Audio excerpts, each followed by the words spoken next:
अस्सलाम वालेकुम भाइयों। वालेकुम सलाम। वालेकुम सलाम। अच्छा, सिल्वर की हमने मार्किंग 1 आवर तक की ऑलरेडी डिस्कस कर ली थी। इस 1 आवर के जो कुछ पिछले दिनों का 3-4 दिनों का 11 तारीख ऑनवर्ड जो हमारी जब मुलाकात नहीं हुई, उन दिनों जो पीडी अरेज मार्केट ने नए क्रिएट किए हैं उनको हम देख लेते हैं, मार्क कर लेते हैं, और फिर उसके बाद ना हम बीटीसी को डिस्कस करेंगे और उसको देखेंगे कि प्राइस क्या कर रही है। अब यहाँ पे देखें कि 11 तारीख को बेसिकली ये 11 की रात बनती है और नेक्स्ट 12 मंडे आ जाता है।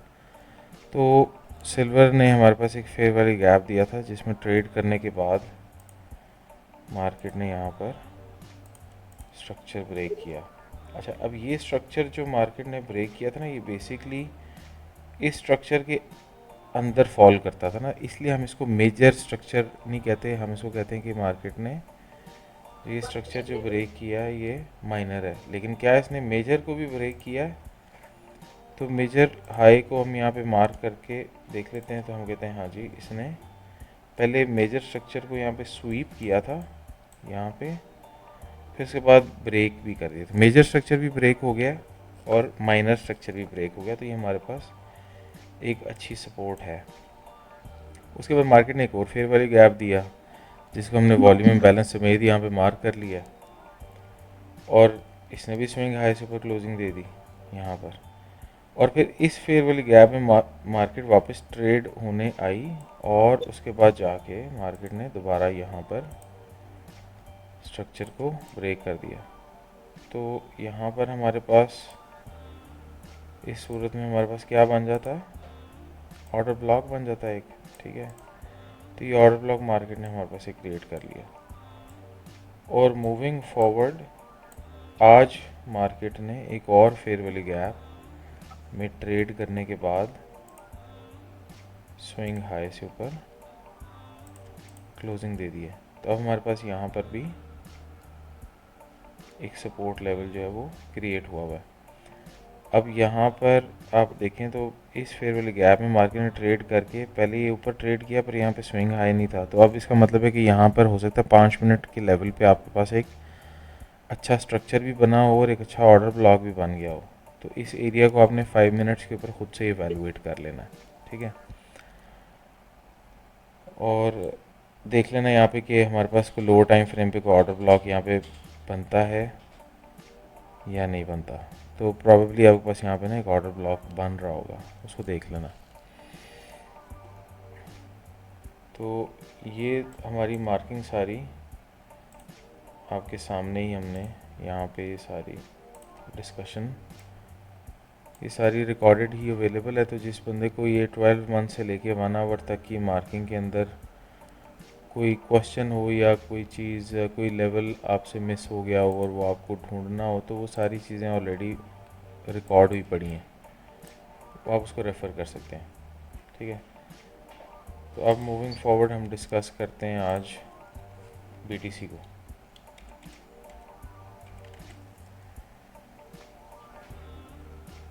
कॉइनबेस या बाइनेंस कोई भी आप खोल लें, अपनी मर्ज़ी है आपकी। और हम इसी तरह उसका ईयरली टाइम फ्रेम से स्टार्ट करेंगे। ईयरली टाइम फ्रेम पे हमारे पास एक ईयरली फेयर वैल्यू गैप हमें नज़र आ रहा है जो कि 27 से 13,000 तक की रेंज बनी हुई है। क्या इसमें ऊपर वॉल्यूम में बैलेंस है, उसको हम देख लेते हैं। ख्याल से नहीं है। जैसे इन केस अगर आपको लगे तो आप ये प्राइस टैग भी यूज़ कर सकते हैं। 28,990.08, 28,990.08। तो बेसिकली इस ग्रीन कैंडल की क्लोजिंग प्राइस और नेक्स्ट ग्रीन कैंडल की ओपनिंग प्राइस के बीच में वॉल्यूम इम्बैलेंस नहीं है, कोई गैप नहीं है। अगर गैप होता तो वॉल्यूम इम्बैलेंस कंसिडर किया जाता। अब ये दोनों सेम प्राइस के ऊपर है ना, इसलिए इसका मतलब है गैप कोई नहीं है।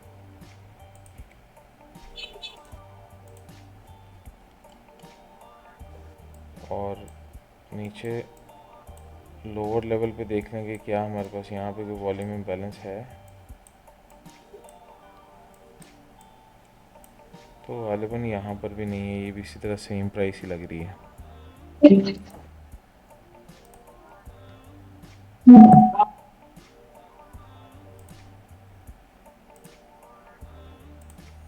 जी सेम प्राइस है ये भी।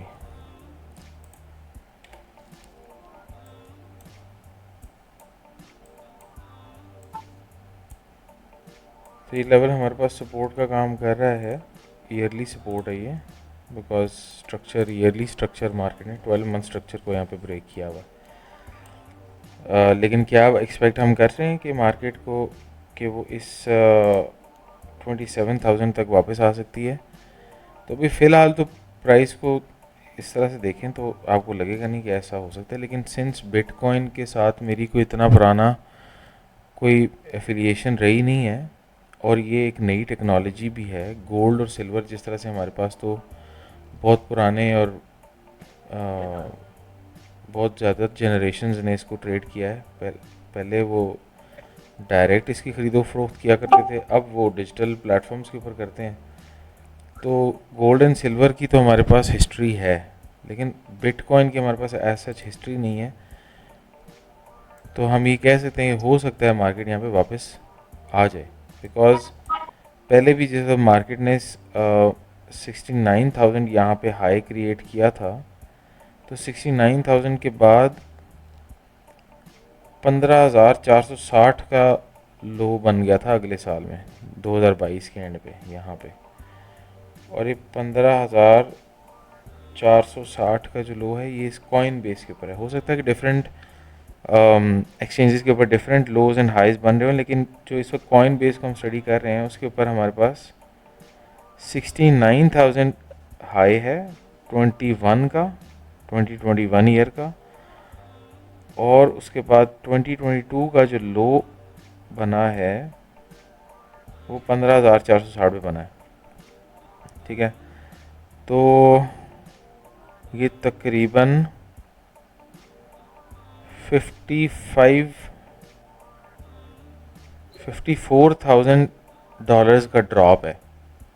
ठीक है, जो कि परसेंटेज के हिसाब से अगर देखा जाए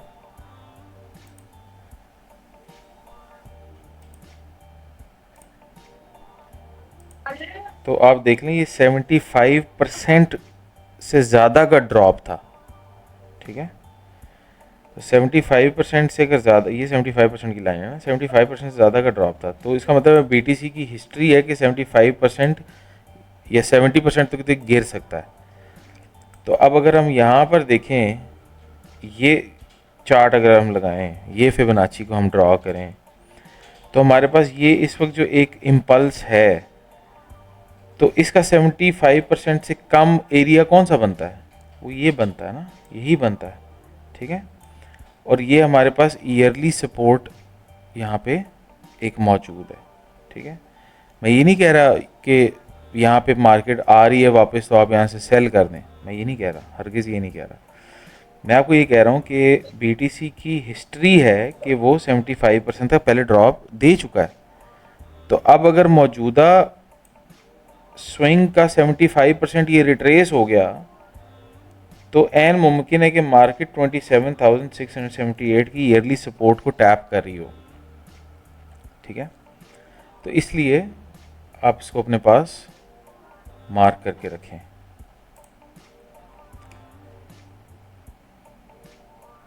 इसके अलावा हमारे पास ईयरली फेयरवेल गैप ये एक अवेलेबल है जिसमें अभी तक मार्केट ने ट्रेड नहीं किया। तो ये हमारा 12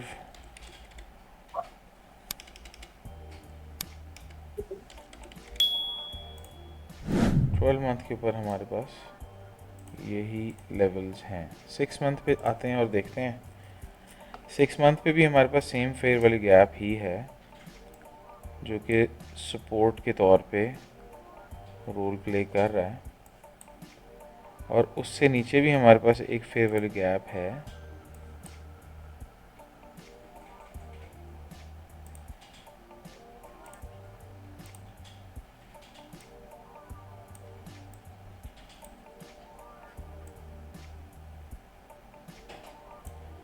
तो आप ये देखेंगे हमारे पास 6 मंथ के ऊपर 2999 से लेके 5777 तक की सपोर्ट पड़ी है,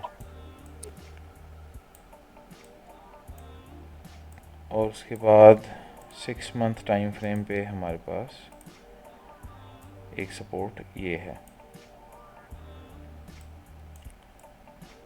और उसके अलावा मूविंग फॉरवर्ड हमारे पास यहाँ पर एज सच फ़िलहाल कोई सपोर्ट नहीं है।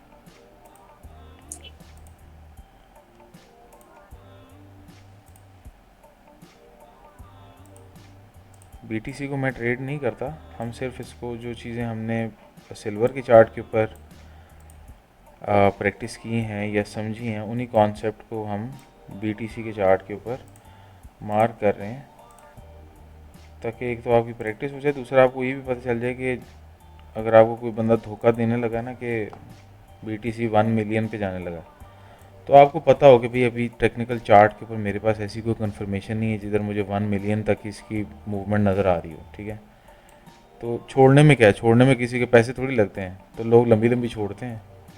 आप भी लंबी छोड़ देना, आपका ना 1 मिलियन पे 2 मिलियन पे जा रहा है। ठीक है, तो बहरहाल जो प्राइस हमें टेक्निकल स्ट्रक्चर के हिसाब से जो चीज़ें दिखाती है हम उसको मार्क करते हैं, उसी को समझते हैं और उसी के ऊपर ट्रेड करने की कोशिश करते हैं। हम इस तरह हवाई बातों के ऊपर ना ही बिलीव करते हैं, ना ही इस तरह की बातों पर ट्रेड करते हैं।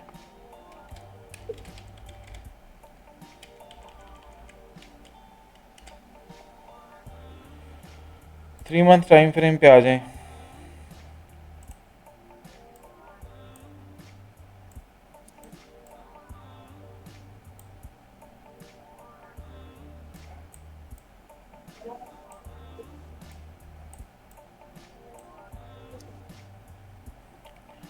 3 मंथ टाइम फ्रेम पे भी हमारे पास ये एक फेयर वाली गैप है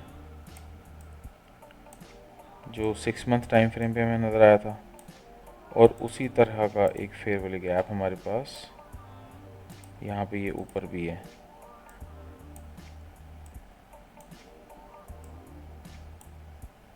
और उसके बाद हमारे पास एक और ये फेयर वाली गैप है 56,000 एंड 45,000 के बीच में। ठीक है, तो 3 मंथ टाइम फ्रेम तक पहुँचते पहुँचते हमारे पास 3 सपोर्ट लेवल्स हो चुके हैं जो कि ईयरली टाइम फ्रेम पे एक ही था।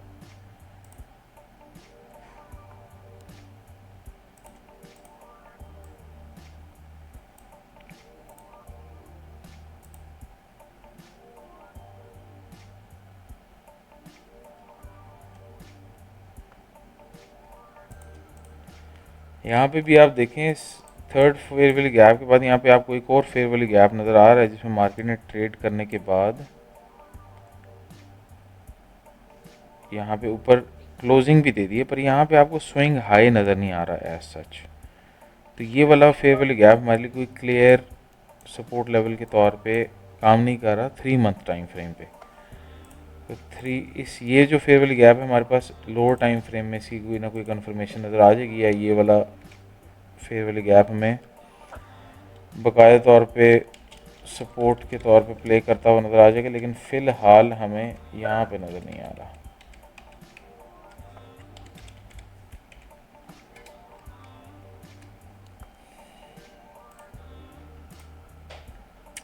मंथली टाइम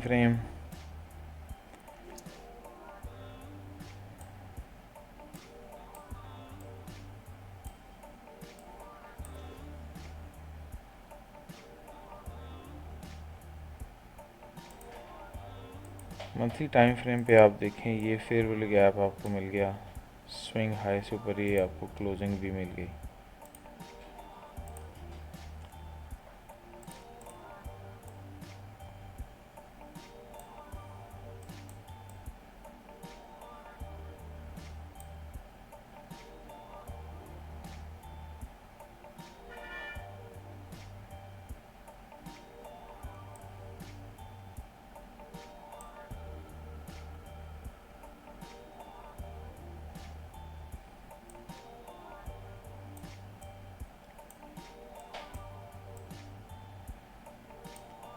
इस जगह पे हमें मंथली टाइम फ्रेम पे एज सच कोई चीज़ क्लियरली नज़र नहीं आ रही, लेकिन नेक्स्ट जो हमारे पास स्ट्रक्चर बना है यहाँ पर, इसमें हमें ये फेयर वैल्यू गैप नज़र आ रहा है।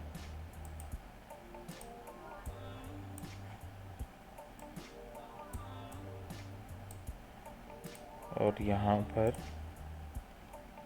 स्ट्रक्चर भी हमें नज़र आ रहा है ब्रेक हुआ हुआ।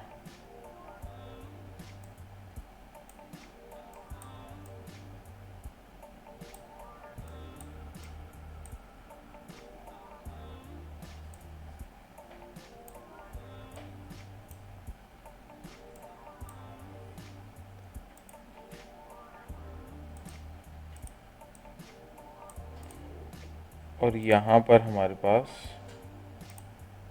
ये स्ट्रक्चर मार्केट ने ब्रेक किया है। बेसिकली इस विक से ऊपर स्ट्रक्चर ब्रेक हुआ है यहाँ पर, यहाँ पे।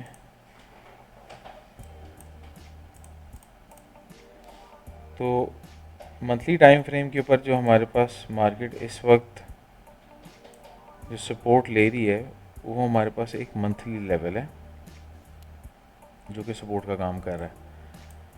तो इस लेवल से सपोर्ट लेने के बाद अगर market all time high level से ऊपर ट्रेड कर जाती है, तो हम क्या एक्सपेक्ट करेंगे कि हमारे पास एक ऑर्डर ब्लॉक की फॉर्मेशन हो गई है, ठीक है। और अगर मार्केट हमारे पास इस सपोर्ट लेवल से नीचे क्लोजिंग दे देती है, तो फिर हम सपोर्ट कम रेजिस्टेंस के एतबार से हम ये एक्सपेक्ट करेंगे कि मार्केट जब तक इस लेवल से ऊपर ट्रेड करना नहीं शुरू कर देती, यानी कि 91,000 से ऊपर ट्रेड नहीं करती, तब तक फिर हम मार्केट को बुलिश नहीं देखेंगे, ठीक है। मतलब कि मार्केट अगर इस तरह भी यहाँ से बुलिश हो रही है, नीचे आ जाती है यहाँ पे, तो फिर जब तक मार्केट या तो इसको टैप करके फर्दर नीचे चली जाएगी, तो फिर हम कहेंगे जी मार्केट अभी बेरिश हो रही है। अदरवाइज़ इसके नीचे ट्रेड करने के बाद मार्केट फेल टू ब्रेक लो करे और इसी फेवल गैप से ऊपर ट्रेड करने के बाद फिर हम कहेंगे जी कि मार्केट इसको सपोर्ट बना के ऊपर जा सकती है, ठीक है। तो ये हमारे पास एक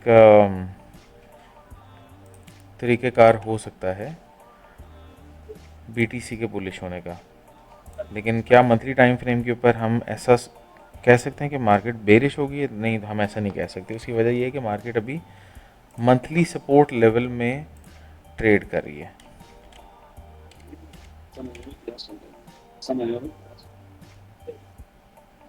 जी भाई, ऋषि भाई कुछ कह रहे हैं? सॉरी सर, आपसे नहीं कह रहा, वो उधर फोन आया था, उस पर बात करो। ओके, 2 वीक टाइम फ्रेम पे हम आ जाते हैं।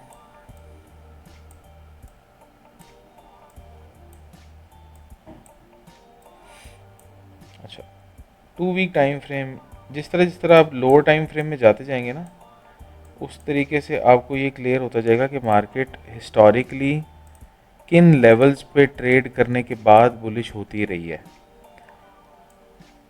तो यहाँ पर हमारे पास अब 2 वीक टाइम फ्रेम में देखें, ये फेयर वैली गैप था जो सपोर्ट का काम कर रहा था। मार्केट ने यहाँ पे स्ट्रक्चर भी ब्रेक किया हुआ था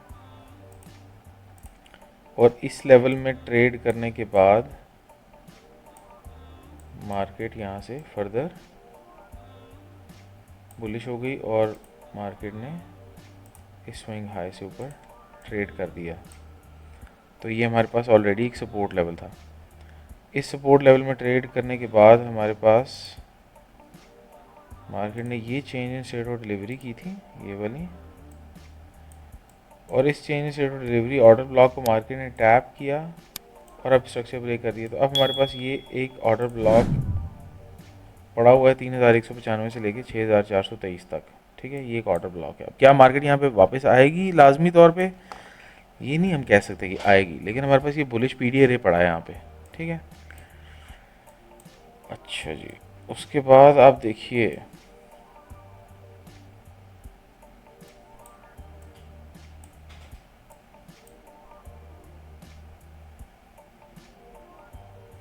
यहाँ पे मार्केट ने किसी फेयर वैल्यू गैप में ट्रेड नहीं किया। फेयर वैल्यू गैप यहाँ पे ये ऊपर है, यहाँ पे ये नीचे है, ये क्लोजिंग भी इस फेयर वैल्यू गैप से ऊपर आई है, तो यहाँ पर हमारे पास ऐसा कोई सपोर्ट लेवल नहीं है।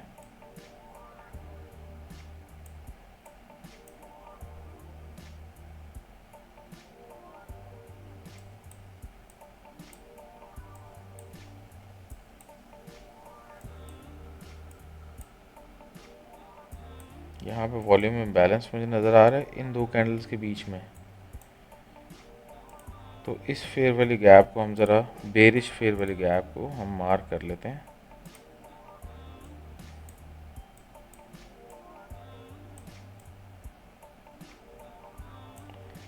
और ये बेरिश फेयर वैल्यू गैप क्या इन्वर्ट हुआ है? तो अब ये देखिए मार्केट ने इससे ऊपर ट्रेड करने के बाद साथ ही इसको सपोर्ट बना लिया है। तो ये हमारा सपोर्ट लेवल है 2 वीक टाइम फ्रेम पे,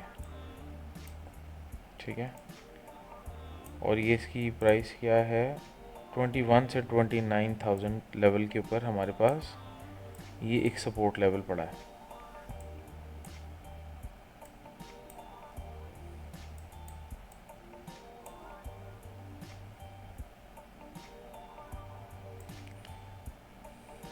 अच्छा, उसके बाद आप ये देखिए कि यहाँ पर ये एक बेरिश फेयर वैल्यू गैप है जिसमें मार्केट ने ये ट्रेड किया है यहाँ पे, और इसमें ट्रेड करने के बाद मार्केट ने एक स्विंग लो से नीचे हमें क्लोजिंग दी है जब ये कैंडल क्लोज हुई है। तो बेसिकली हमारा ये रेजिस्टेंस का काम कर रहा था। अब ये रेजिस्टेंस को मार्केट ने यहाँ पे ब्रेक किया तो ये बेसिकली यहाँ पे सपोर्ट का काम करेगा। तो मार्केट ने यहाँ पे सपोर्ट लिया इस एरिया से और फिर यहाँ से मार्केट फर्दर आगे बुलिश हो गई। तो ये सपोर्ट के बाद मार्केट ने ऊपर यहाँ पर एक नई सपोर्ट क्रिएट कर ली, मतलब कि रेजिस्टेंस को सपोर्ट में कन्वर्ट कर लिया, ठीक है। और उसके बाद मार्केट ने हमारे पास यहाँ पर ये जो है ना, ये एक ऑर्डर ब्लॉक की शक्ल इख्तियार कर गया एरिया, बिकॉज मार्केट ने इस सपोर्ट पे आकर जो चेंज स्टेट ऑफ डिलीवरी की,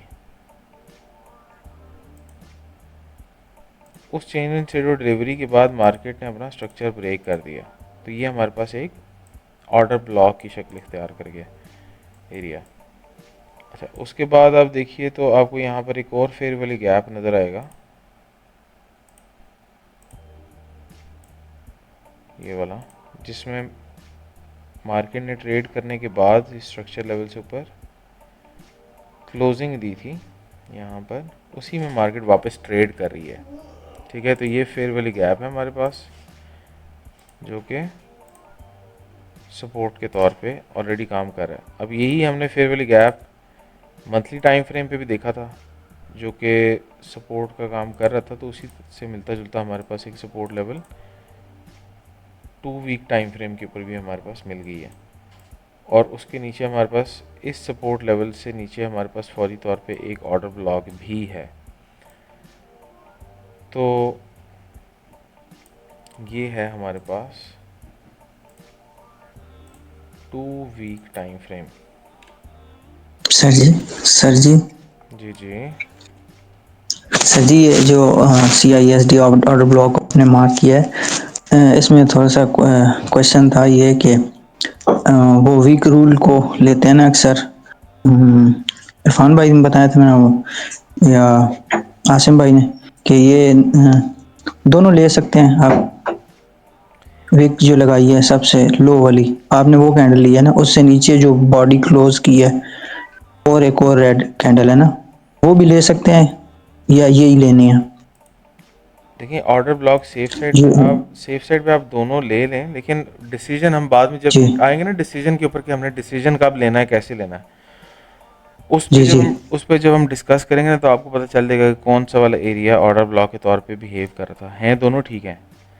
विक रूल ठीक के हो गया हिसाब सर। से विक रूल के हिसाब से हमारे पास ये वाला ऑर्डर ब्लॉक बनता है, लोएस्ट लो वाली ठीक। कैंडल के हिसाब से ये वाला ऑर्डर ब्लॉक बनता है। और वो दोनों आपस में ओवरलैपिंग कर रहे हैं ना, दोनों जी आपस में सर। ओवरलैप हो रहे हैं। थोड़ा सा फ़र्क है ना, बिल्कुल ये इतना सा फ़र्क है, जी ठीक है। अदरवाइज़ तो जी सर। ज़्यादातर जो एरिया है वो तो ओवरलैप कर रहा है। ठीक तो हो। मार्केट जिस वक्त यहाँ पर आएगी और हमने उस वक्त अगर कोई डिसीजन लेना होगा ना, तो डिसीजन लेने पे फिर हमें ना थोड़ा सा बारीकी में जाके देखना पड़ता है कि भाई कौन सा वाला ऑर्डर ब्लॉक माने और कौन सा नहीं माने।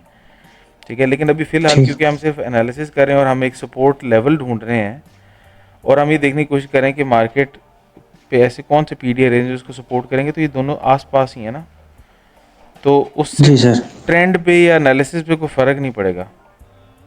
ठीक है, लेकिन ठीक अच्छी हो गया सर। अच्छी बात है कि शुक्रिया शुक्रिया सर। सेफ साइड आप मार्क कर लें इसको, ताकि आपको फ्यूचर में कोई कंफ्यूजन नहीं आए, और जब मार्केट यहाँ पे आए तो आपके जहन में हो, तो अच्छी बात है, कर लें मार्क। ठीक है, जी सर। चलो सही, म्यूट कर लें फिर अब। अच्छा, तो 2 वीक टाइम फ्रेम के ऊपर हमारे पास ये सब पीडी अरेज थे। नेक्स्ट हम आ जाते हैं वीकली टाइम फ्रेम पे।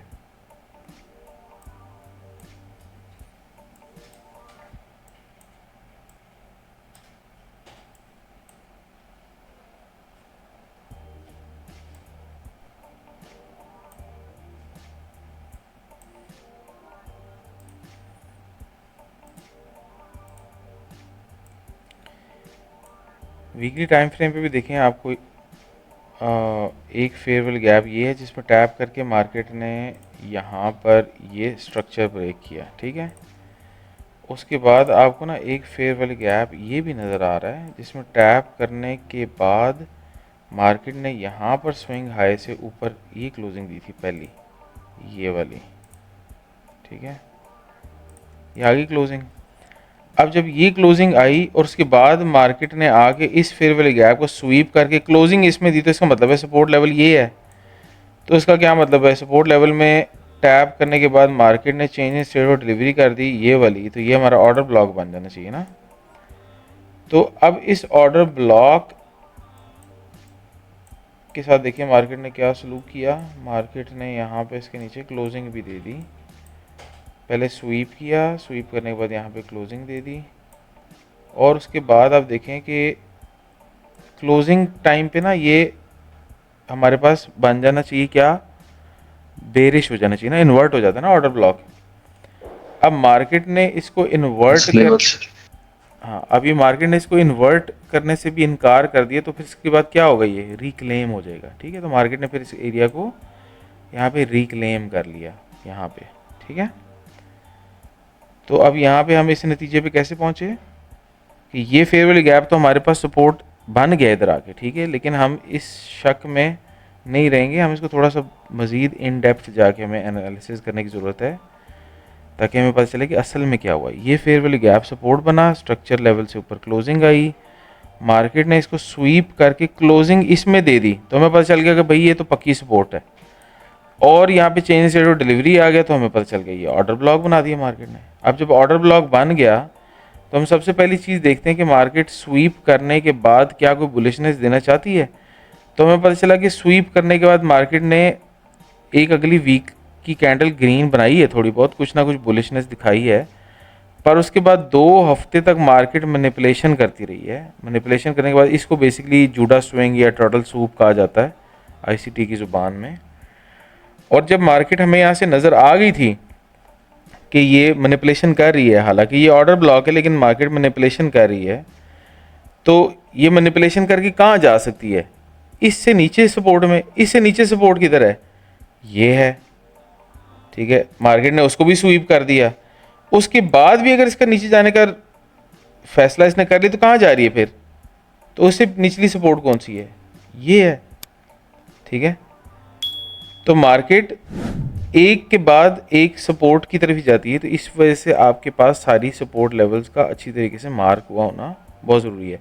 अब अगर मार्केट इससे भी नीचे जाना चाहती तो हम फर्दर आगे भी ढूंढ सकते हैं कि कौन से टाइम फ्रेम पे सपोर्ट लेवल है, तो मार्केट वहाँ चली जाती और वहाँ से रिस्पॉन्स ले लेती। ठीक है, लेकिन सिंस मार्केट ने इसी फेयर वैल्यू गैप से बुलिश ट्रेड करने के बाद इस ऑर्डर ब्लॉक को इन्वर्ट करने से इनकार कर दिया, और वो कैसे पता चला हमें, जब यहाँ पे वीकली कैंडल बुलिश क्लोज हो गई।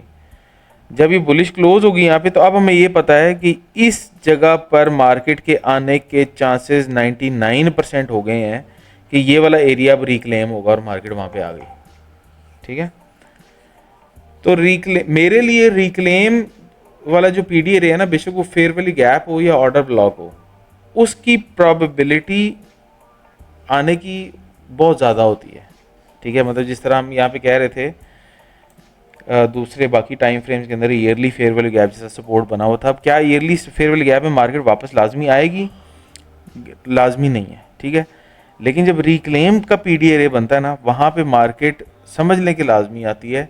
99% फेल ये हो सकता है, ये भी हो जाए, मैंने कुछ देखे हैं फेल होते हुए भी, लेकिन 99% मार्केट यहाँ पे इस तरह के लेवल्स के ऊपर रेफर करती है और वापस आती है। ठीक है, तो ये था हमारा रिक्लेम्ड ऑर्डर ब्लॉक। ठीक है,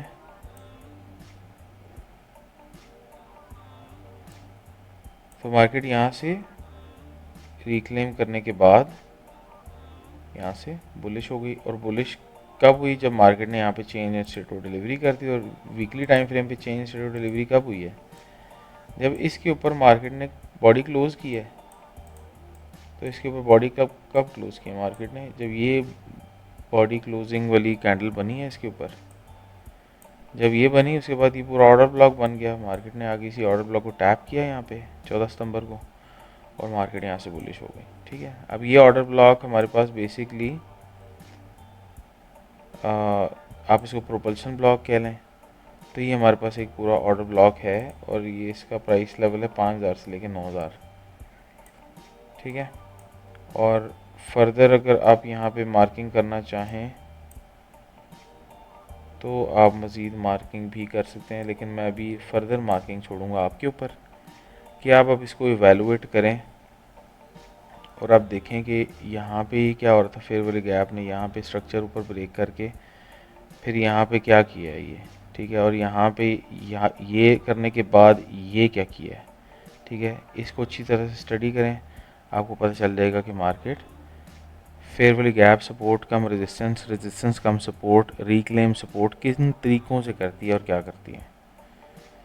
ठीक है, तो आपकी फ़िलहाल जो असाइनमेंट है वो ये है कि आप वीकली चार्ट की बीटीसी की मार्किंग को कंप्लीट करेंगे, और उसके बाद 4 day 3 day 2 day and daily यहाँ तक अपनी मार्किंग को कंप्लीट करेंगे। और इंशाल्लाह फिर नेक्स्ट टाइम जब भी हम इकट्ठे बैठेंगे तो हम इसको दोबारा डिस्कस करेंगे।